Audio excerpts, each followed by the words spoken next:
Okay, so are you ready to dive deep into the world of Pet Shop Boys? Absolutely. Let's go. All right. Awesome. So we've got this super interesting blog post that we're going to be looking at today called West End Boys, a journey through the electronic pop landscape. And I think, what's really cool about this deep dive is we're going way beyond like just their hits, right? Yeah. Everybody knows West End Girls. It's such a classic. Absolutely. A total banger. But we're going to be looking at what makes this band so unique and so influential, even decades, after that song came out.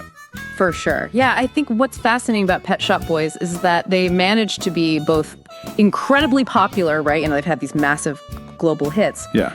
But they're also surprisingly intellectual. Like, they're not just making, just catchy tunes. They're weaving in social commentary, even philosophical ideas. Yeah, and you wouldn't expect a band named after, like, the place you buy your goldfish to be, like, such a global phenomenon, right? Exactly. But their name, Pet Shop Boys, is a perfect example of that, right? Yeah. It's so ordinary, so un-rockstar, and yet it totally works.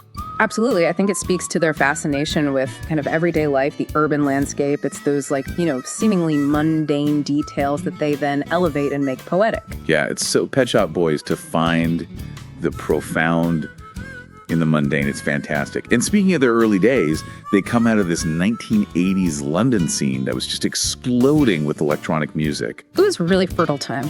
But for those of us who weren't there, weren't hitting the clubs, what made it so vibrant? What was in the air? Well, picture London in the 80s, right? It's a bit gritty. There's a lot of social change happening. And this new wave of technology, especially synthesizers, was changing how music was made. Yeah. Suddenly, you didn't need a full band to create these huge layered sounds. Right.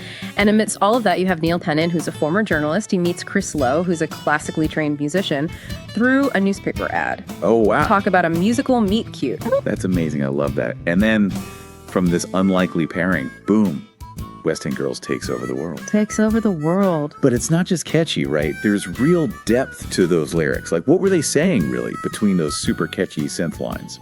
Exactly. So West End Girls is brilliant because it works on multiple levels. Like, on the surface, it's this infectious dance track, right? That's for sure. But Tennant's lyrics, delivered in that almost deadpan style that he has, are actually social commentary. They're talking about class, consumerism, even the loneliness of city life. It's pop with a purpose. Okay, so that explains so much about why they've lasted as long as they have. Absolutely. Because they were saying something, right? It wasn't just da-da-da, dance music. Yeah, and I think, some of their early stuff was criticized, by some for being a bit too detached, too cool, maybe? Really? Yeah, but I think that was part of their appeal. They were reflecting the kind of anxieties, uncertainties of the time, but doing it with this incredible sense of style and wit. So they were using that detachment to make a point. Is that what you're saying? Yeah, it was very self-aware, and it was very much of its moment. Okay. I can see that. And I can see that social awareness in West End Girls, too. That, really foreshadows what they would do later, right? They were afraid to tackle some pretty complex themes, especially on albums like Introspective. Introspective is a real turning point for them. It was still very much electronic music, but it goes deeper, sonically, lyrically, and a track like Being Boring, for example, is this incredibly moving reflection on time and memory and loss. Yeah. And musically, it departs from their earlier, more synth-heavy sound. You hear these lush orchestral arrangements. It's very different. Wow, yeah. Never thought of it that way. But it's like they were showing they could be introspective and also make you dance at the same time. Exactly. Which is really cool. And then, of course, it's a Sin, which became this huge anthem, right? Yes. For the LGBTQ plus community. It's incredibly powerful, especially, given the context of the AIDS crisis at the time. It really resonated deeply with a community that was facing just immense stigma and fear. Yeah, for sure. And, it's interesting because they weren't necessarily waving a pride flag from day one, right? No. But they became these icons for a reason. How did that happen? It was subtle, it wasn't just about saying we're gay. It was more about the way they presented themselves.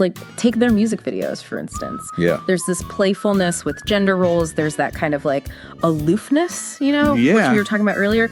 But that aloofness, looking back, was also kind of subversive for the time. Oh, yeah, absolutely. I see that. And which, if you were part of that audience at that time, yeah, to see yourself reflected in pop stars who were topping the charts. Yeah. Must have been huge. Massive, yeah. And let's not forget about their visuals, right? Oh, God, yeah. Because they were so iconic. Those album covers, that bold pop art aesthetic, like you see it, it's Pet Shop Boys. Yeah. Instantly. Instantly recognizable. And they've always understood the power of, of visual storytelling as part of their, overall artistic statement, let's say. Yeah. And their live shows are legendary too. They have these elaborate stage sets, innovative lighting. But I've heard that some people find Tennant quite cold live. Really? Yeah, which is interesting because some people find such warmth in the music. It's an interesting contrast. Yeah. See, that's what I love about them. Always keeping us guessing. Yeah. Like never doing what's expected. What's really incredible is they've been going for over 4 decades now. Right, no, it's amazing. And they're still releasing new music. They're collaborating with everyone from like electronic music legends to, full-on symphony orchestras. It's wild. Like, it's amazing. What do you think that says about them? I think it's a testament to their constant evolution, their willingness to experiment. Like their recent album, Hotspot, proves that they're still pushing boundaries and creating music that's both relevant and, undeniably catchy.